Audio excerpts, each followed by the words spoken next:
Welcome to the American Intelligence Media. My name is Douglas Gabriel. I'll be your host today, and we are so excited. I can't tell you how excited Betsy is particularly, because we have with us today Michael McKibben.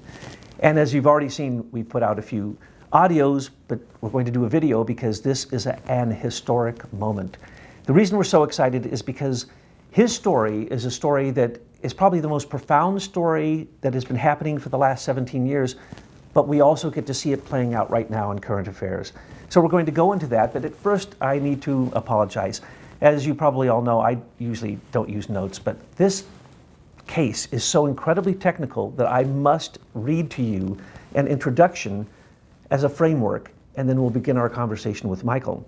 But first, let me just set the scene here, because this story is big, and you might really have to open your mind to take this in, and this is the reason we're going to do a series of these videos with Michael McKibben, who is the owner and, of course, the person who invented what we call social networking with his company, Leader Technology. So let me read this, and if you don't mind.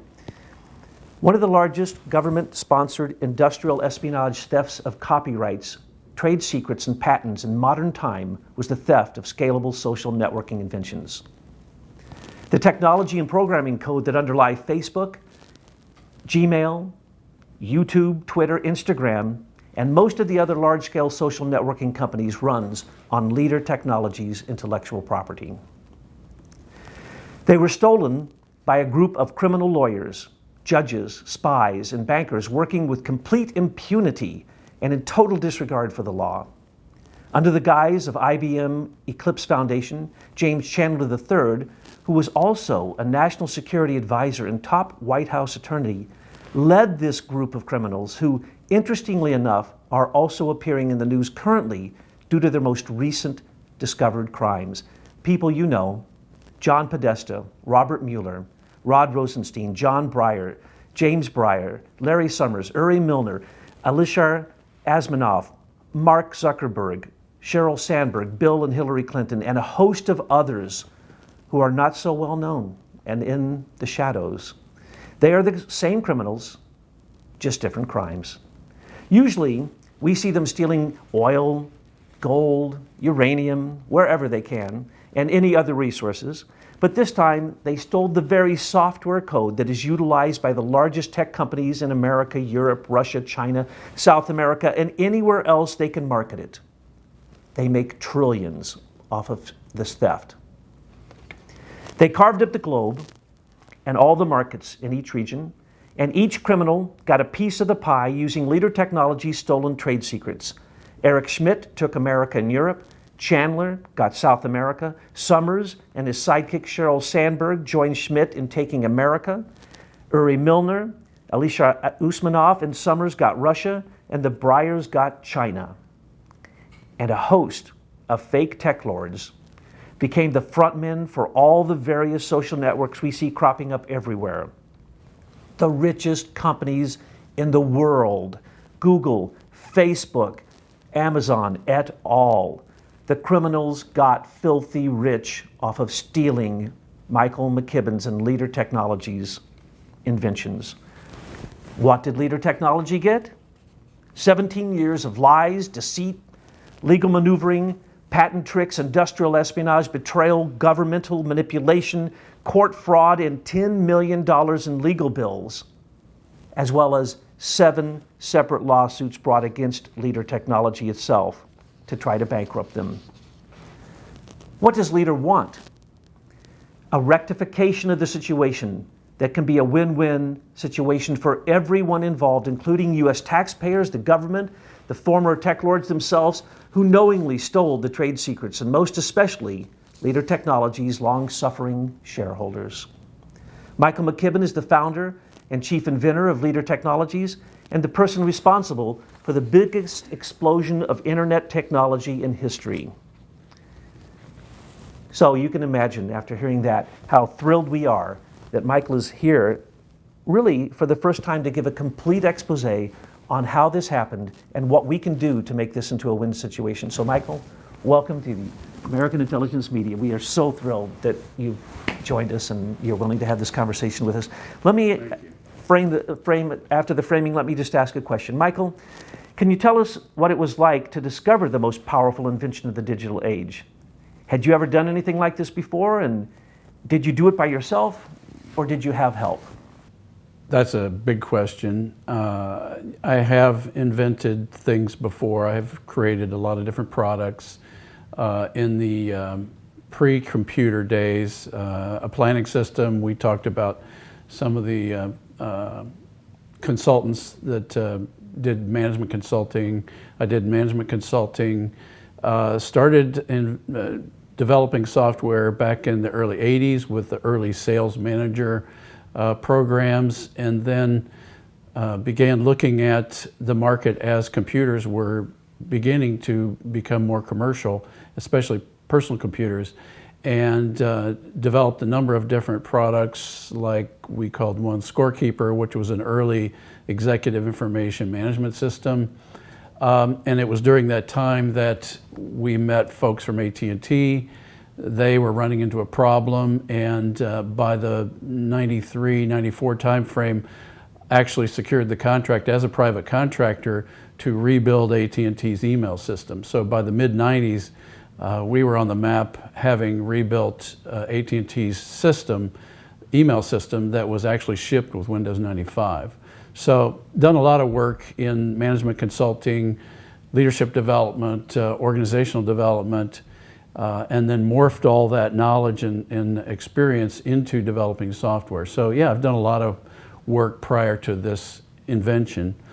And it was during the time with the AT&T project that I really began seeing the big problem, the collaboration problem that was stymieing most of the technology world in how to make their collaboration products scalable. And then, so did you do this on your own? Did you have a group of other engineers with you? Well, with the earlier products, it was small groups. Most people think that if you're going to build a big product, you've got to have lots of programmers, and that's not true. I think most of the most significant developments in software have occurred with probably a team of less than 12 people. Because you get too many people in a room, it's like anything else, too many cooks spoil the broth. And so generally my teams were small teams, people I hired, and we just focused on what we wanted to do. So there were other people involved, but in the cases that I just mentioned, I was the leader of the team. And they had a lot of experience, I think you've told me. What were their backgrounds, some of these other engineers? Well, the technology group that I put together to build what we now know as social networking was a little bit different project, because by the time I had stopped the AT&T project, I recognized that the problem of collaboration as the internet was emerging was a very different technical and engineering problem. And it was so intense that I recognized that the market that was primarily led back then by IBM and Microsoft and Group Novell and groups like that were not seeing the problem properly. And we had seen that from me supporting most of AT&T's primary customers around the planet. And so I actually put together, designed a team of people with expertise in telecommunications, in databases, in operating systems, in network systems. And we actually came together very specially designed as a group, with me directing the traffic, as it were. And we basically recognized that we needed to figure out what was wrong with collaboration in a large-scale environment. And it took that group of people 2.5 to 3 years to figure out what the problem was. So it was a very complex problem. So that was a lot different kind of program, but yeah, there were other people involved too. So you had plenty of experience in this area before, during, and after, when we are told that Mark Zuckerberg, in a week developed this during finals week at Harvard, by the way, and that when you were working on this, he was still in high school. So it's kind of hard to understand how your leader technology lawsuit against Facebook hasn't won the day. But let's go back a little bit and ask this question. Exactly what is the specific nature of what you and your team invented, And what was new about it compared to the chat rooms and the legacy groupware that was already being used, which you mentioned a little bit here. But what was the real step that you took that really was something that could have received a patent, which we'll talk about a little bit later. But what is that big step that you and your team took? Well, at the time, the messaging environment, the communications environment, the way people were using email had a certain approach to it, and there was an element of it related to what's called groupware, which is a way for groups of people to exchange files, update files in a large-scale environment. And that was okay for small groups, but what the market was finding is when you expanded that to a lot of people, those systems bogged down. They didn't work very well. And so what we started looking at was what's wrong with that paradigm.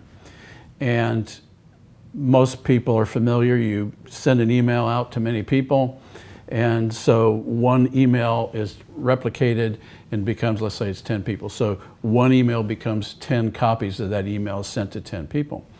And then in reply, those 10 people send a response back to you, and it comes back to you. So that's one to many and many to one.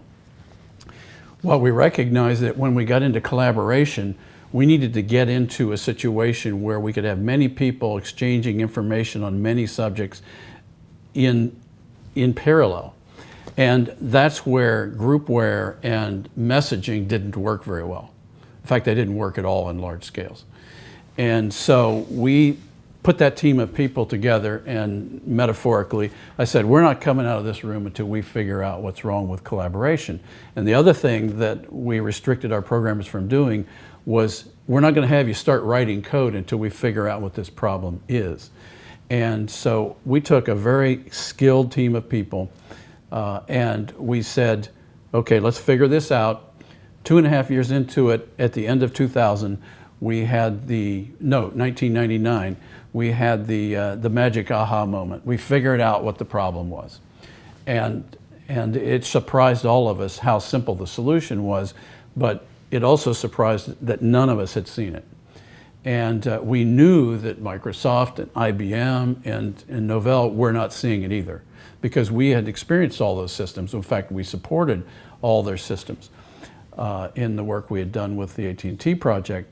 And so that aha moment was when we figured out that the way we think of the way files are stored on our computer is wrong for this kind of many-to-many environment. So when you work on a Word file, let's say, and you store it on your PC, that's a file, it's a bucket of bits, we called it, and that's the way we thought of the way things are stored. It's very much like the old physical files and folders environment. What we recognized that wasn't a way that was going to work in a large-scale internet environment. And so that whole storage model had to change. And so what we recognized as technologists had to change our way of thinking. So we basically cleared the table. We said, okay, we got it. Everything we've been assuming is wrong, and we started again. And that's when the breakthrough occurred. And so once we got the code going and we did a lot of prototyping, we then recognized we had something special. And that's when we started seeking out intellectual property counsel in Washington, D.C. And that's where the story turned really crazy. That's when it gets nasty. But as we're talking about this, I've so many times, as we've chatted on the phone, I've asked you to explain this to me, and even though I have some experience in this area, the leap that you and your team and Leader Technology took, nobody else could make. Everyone was looking for that. And as you say, they just couldn't see it. It was right there in front of them. But how can you explain to us so that anyone listening to you, in contradistinction to listening to Mark Zuckerberg and his silly ways of explaining what he did, which he has never thoroughly ever explained, even as clearly as you've just explained, how can you help our listeners understand what that step was? Because that's, as you have said, you don't just get a patent because you came up with a new idea you've tacked onto somebody else's. It has to meet certain requirements.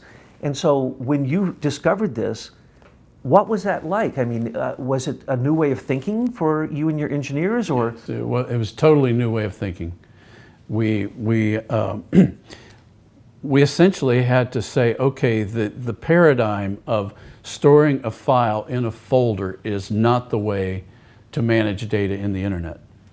And the other problem you have with storing files in folders is as soon as you fill up your computer hard drive with a bunch of files, what are you going to do?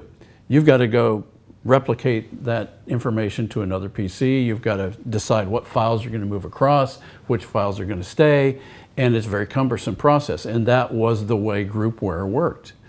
And so it worked in small teams okay, but it just didn't work in a large-scale environment.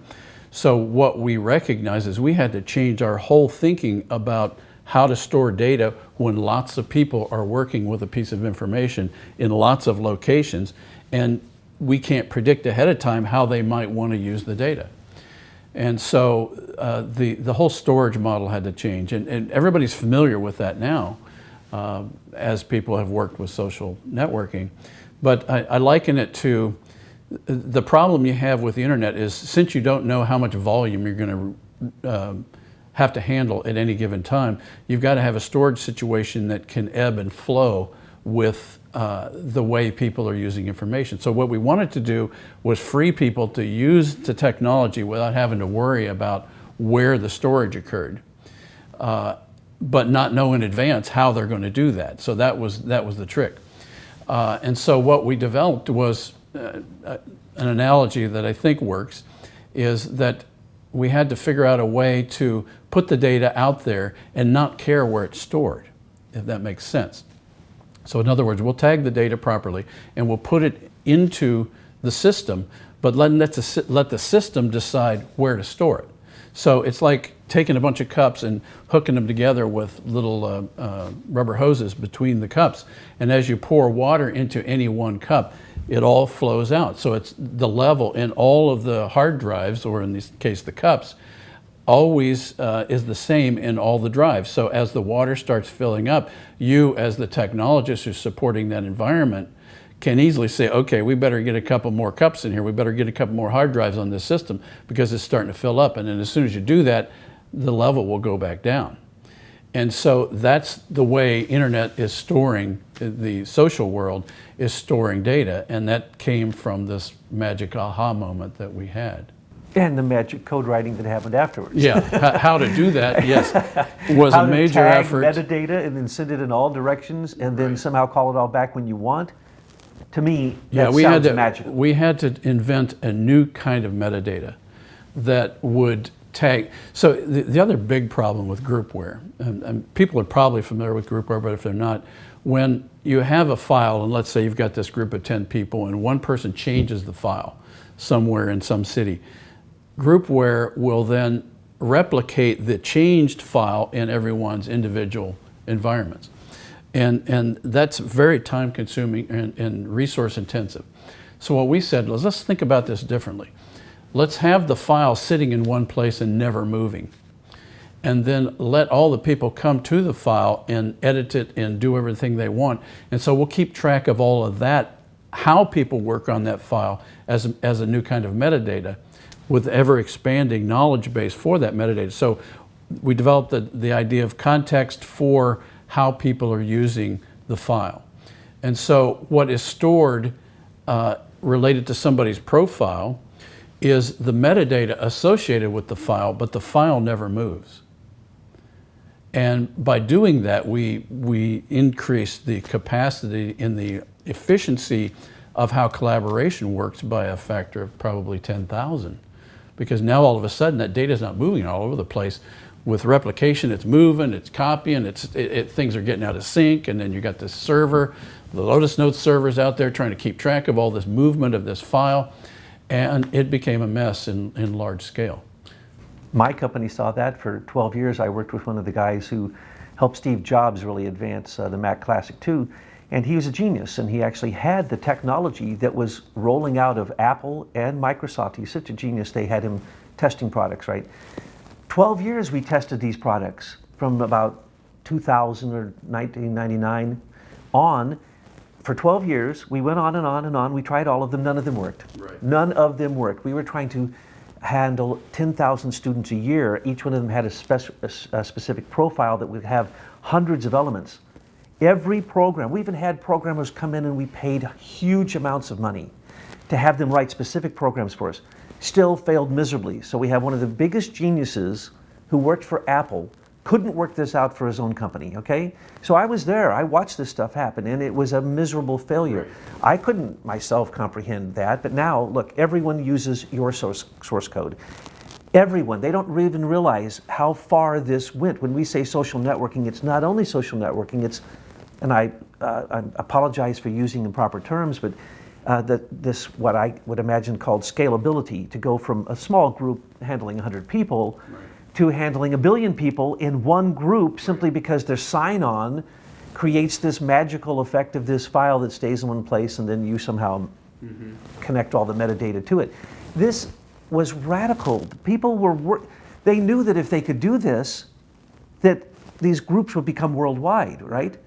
So when you looked at, or can you name all the different, not all, but many of the different programs out there that we use every day, we take full advantage of, and we have no idea that that source code came from you? I know that you said that you can look into Facebook and you can say, here's our source code. So right, you know that Facebook got the essentially anything that's got a login today on the internet starts to infringe our patents. That's everything. That's so every single governmental system, every single commerce system, everything, every bank, everything. It appears that way. I mean, I haven't seen the actual code, but you can tell by the way it works and the way people interact with it that it's using the patents. What's that called? It's not called scalability. What is there a technical name for well, what you guys came up with? There's several elements to the way that has to happen. There's a storage element, there's an interface element, and then there's a processing element. So there's kind of 3 layers of the way the code works. But when you log on, the system is able to acknowledge, okay, this is Mike McKibben.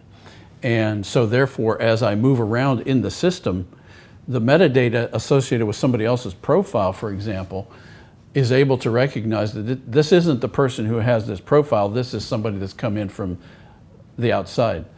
And so consequently, when I interact with data on somebody else's profile, that particular piece of data is then tagging the information about me to that data. So that element, that metadata element associated with somebody else's profile, is growing and recording this as I move around. And so that was, anybody that does that is using our patent.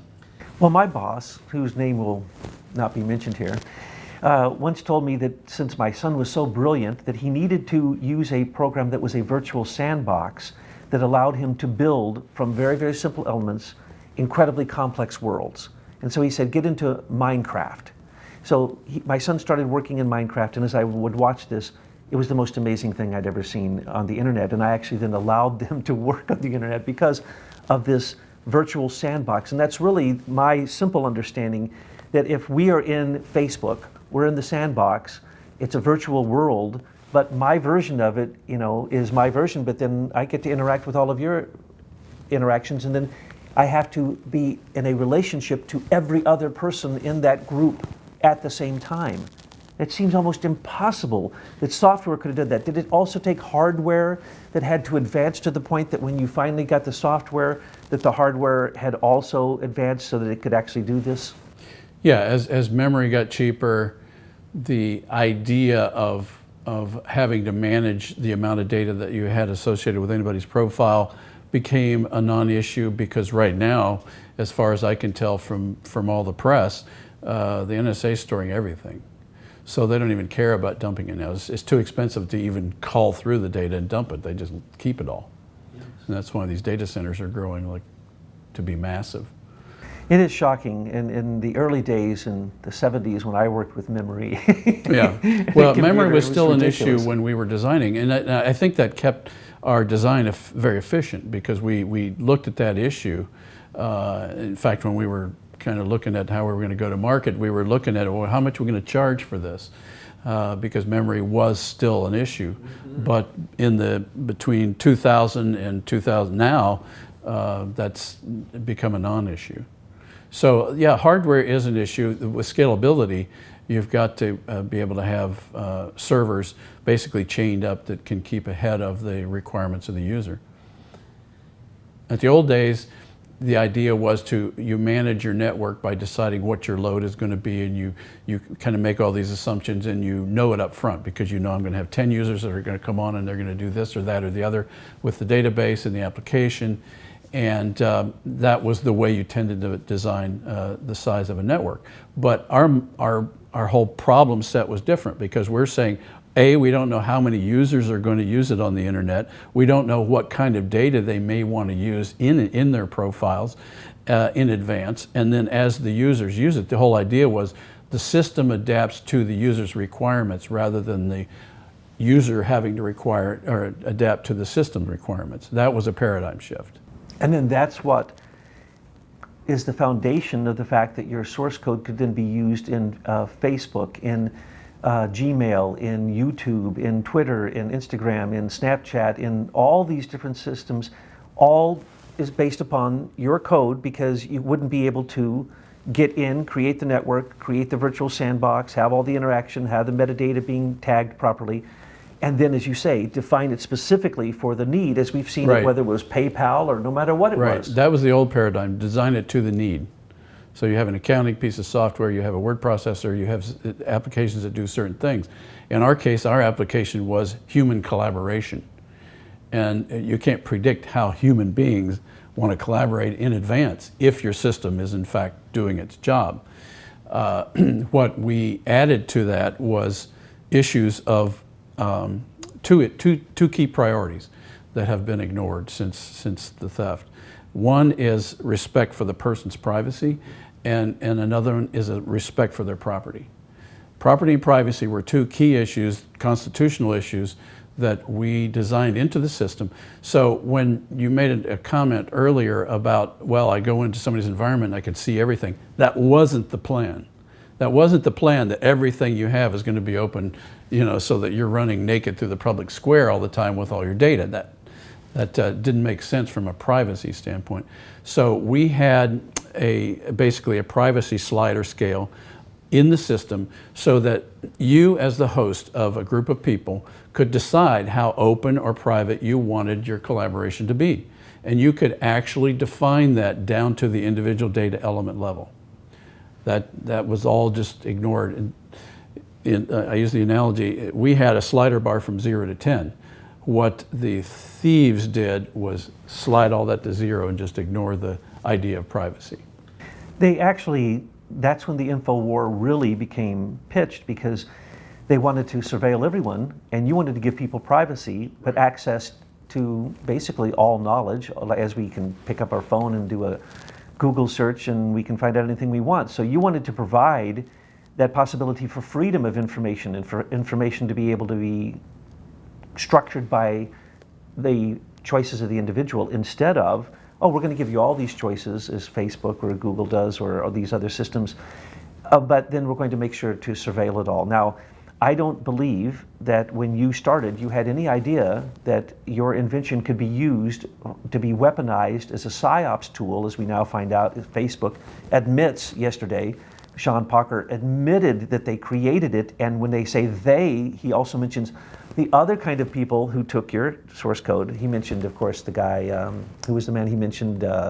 He mentioned Instagram. Instagram, which was years later. So what he was saying there is, we didn't invent this. If you listen to his words, he stumbles around and says, oh, Mark, oh my, oh that, we wrote, oh no, they wrote, oh no, we took it, oh no, the invention, and then invention, then he backs off, oh, it wasn't an invention, because then there'd be a patent, and then they'd have to admit the theft, because they say it's open source. They say, these guys have gotten extremely skilled at equivocation. Absolutely, and that's their only job, because their job isn't to write code. I don't know that any of these guys can write code. I don't know that Mark Zuckerberg has ever written a line of code. We know that we're going to go into that in other conversations, where everyone he worked with at Harvard has basically sued him, and he's paid off most of those people. There's still active suits we'll talk about with you later.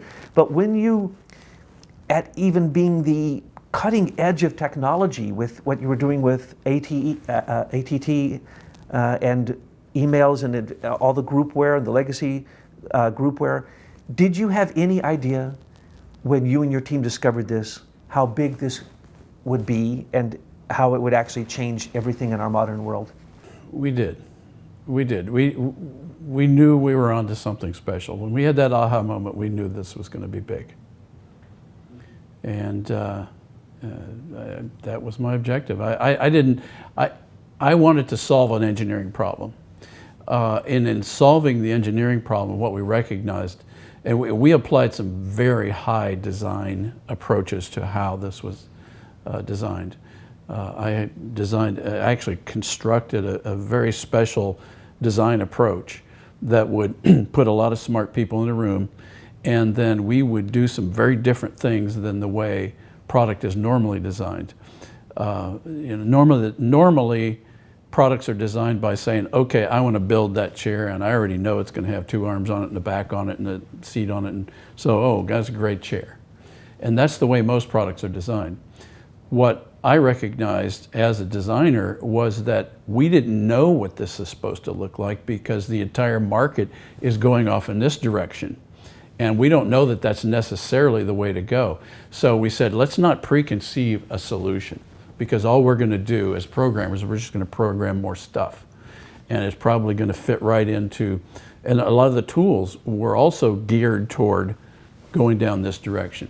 So I designed a program, or a design approach that combined the best of a lot of different design approaches from Germany, from the US, and others. And we attacked the problem from the standpoint of, we don't know what this product is supposed to look like, but we all have experience of what it shouldn't look like. So that's very funny. We actually did this in storyboards. We actually said, what isn't it supposed to be? And so we had to fill the whole board with things it's not going to be. And we did that for probably 2 years. We kept saying, that's not it, that's not it, that's not it. But the interesting thing, if you look at it in terms of a storyboard, as we put that up on the board, what started taking shape was this empty spot that became social networking. It emerged. It told us what it wanted to be, and that was exciting. Did it tell you it needed to be scalable to about infinity? Because that's well, what we you've knew done. that. That's what we were designing for. We knew, well, the internet's huge, so we've got to be able to stay up with it. I think this is why the military-industrial complex wanted to steal it so badly. Although at the time, I was just a naive young entrepreneur who knew he had a good idea and was looking for the best advice he could get. What we ended up walking into was the buzzsaw of the deep state shadow government. That was a surprise. And that's taken a year, that's taken a decade to and some of these things you've only realized within the last few months. Exactly. The fraud, the deception, the stacked court systems, the subterfuge, how far it went, Right. who was behind it, the we secret had groups that no were behind idea it. of any of that. So really, with all of the best intentions of the world, you thought you were trying to help humanity, and now you've gotten into a case where a 17-year-long lawsuit, $10 million in legal fees, $20 million in investments, 760,000 lines of code you had to write. Once we started getting abused by the system, the engineer in me kicked in, and I said, this isn't right. Let's go figure out what the problem is. I didn't know how deep the rabbit hole was. What I did know is certain things were going wrong, and they are not supposed to go wrong in a constitutional government. And that investigation has taken from 2012 until now to figure out. You know, Betsy and I came across a site that your supporters create called the Americans for Innovation site. 530 pages of indictable information on the crooks who stole your invention. It's the most amazing site I've ever seen. And when you read it, you see the very criminals in our own time being their historical patterns. You can see their modus operandi. You can see the way they work. You can see the laws that were created. You can see the patent laws that were manipulated. You can see all of this by reading what you and your shareholders and your supporters have put out. And it is one of the most amazing things. So make sure that you go to Americans for Innovation, because what you will find there, if you will be overwhelmed with the fact that Michael and Leader Technology kept records on every single speck of this. There is nothing that they have not done. They have done so much legal work that nobody else that I know has actually sat in the room and done depositions on this evil cabal, and particularly this is the tech evil cabal. And I call it evil, and I don't say evil lightly. Many, many people have suffered because of this.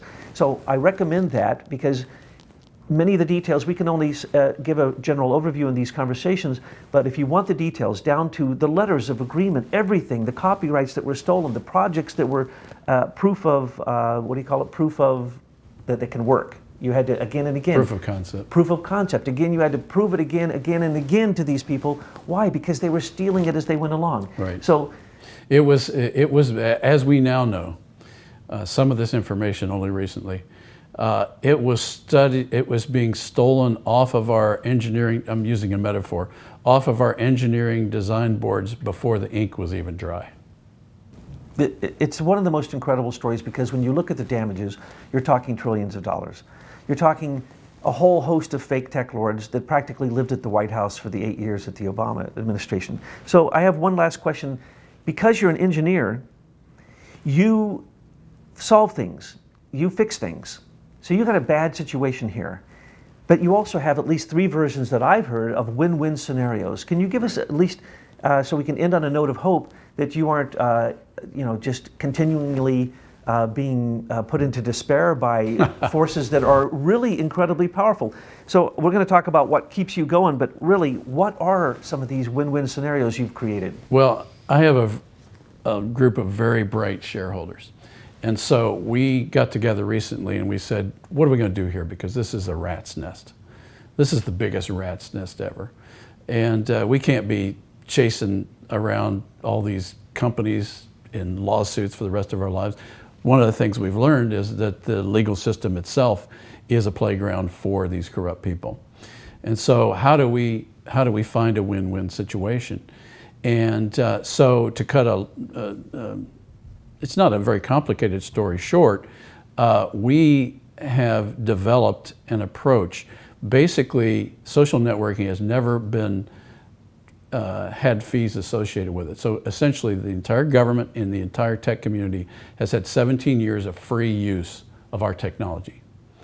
And every app you see on a phone is using our technology. So what if I took your phone today? The average person uses 30 apps a day. That's a recent statistic. So let's say I take your phone out and I cut all those apps off and hand it back to you. So all you can do is make a phone call. Now, would you like that? I think that means war in America. Okay. So if I then say to you, did you realize that the group that invented all those apps has never been paid a dime for all those things you enjoy? Would you pay $2, $3, $4, $5 a month to pay this person back or this group back for all this benefit that you receive? Would you be willing to do that? We'd pay whatever it took, Michael. $3, $4, $5. That's no, all we it's pay a gonna lot take. more. Okay, but let's just use small numbers. So what we've found is most people are reasonable. They don't know about this story. They don't know about the theft. They don't know that they're participating in the theft.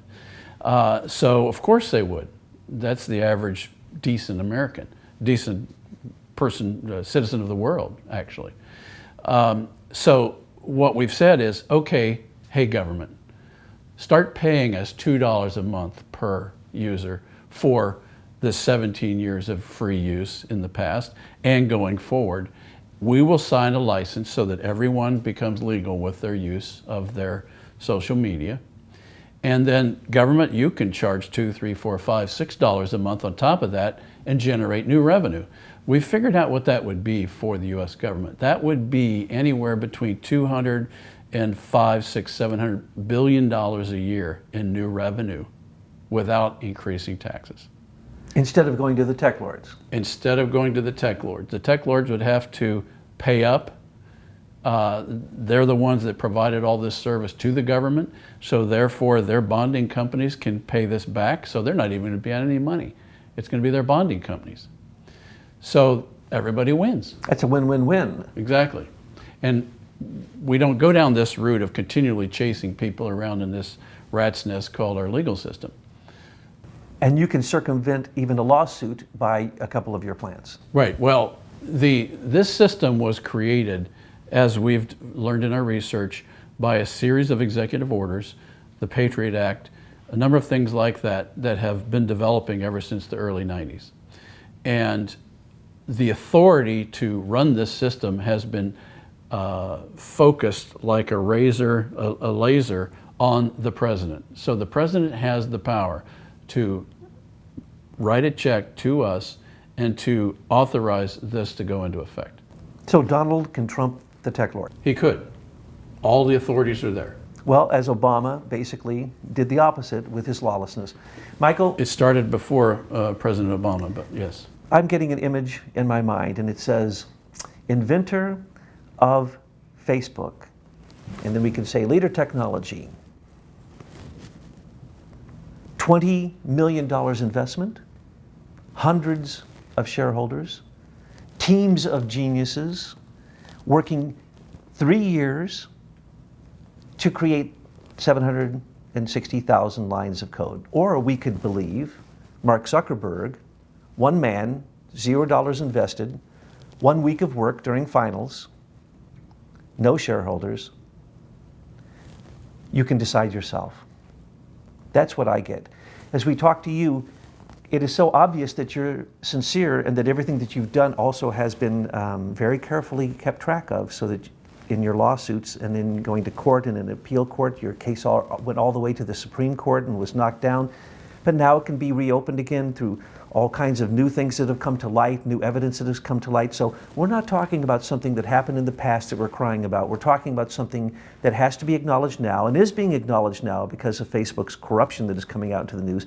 But also with your win-win-win plan, this is something that could be fantastic for everyone, including the users, the end users, including your company, and that, as you say, even the people who stole this willingly, knowingly, they would actually be covered by their own insurance. Right. This is an amazing plan. Michael, your story is incredible. We're going to continue with these conversations, and we can't thank you enough for framing this for us today so that we can get a perspective to see where you have come from, and in the future conversations, we're going to see where it is that you're going and who it was that you were working with and all the different areas around it. So again, we're so thrilled that we got a chance to come down and that you agreed to meet with us, and we thank you and your shareholders and those geniuses you worked with. By the way, I didn't welcome you to Columbus. Welcome to Columbus. Well, it's a beautiful place. From the state up north. Yes, from where we are at. We are just so thrilled that you willingly had us come down and meet with you in the Leader Technology Group. So thank you so much for the conversation. You're welcome.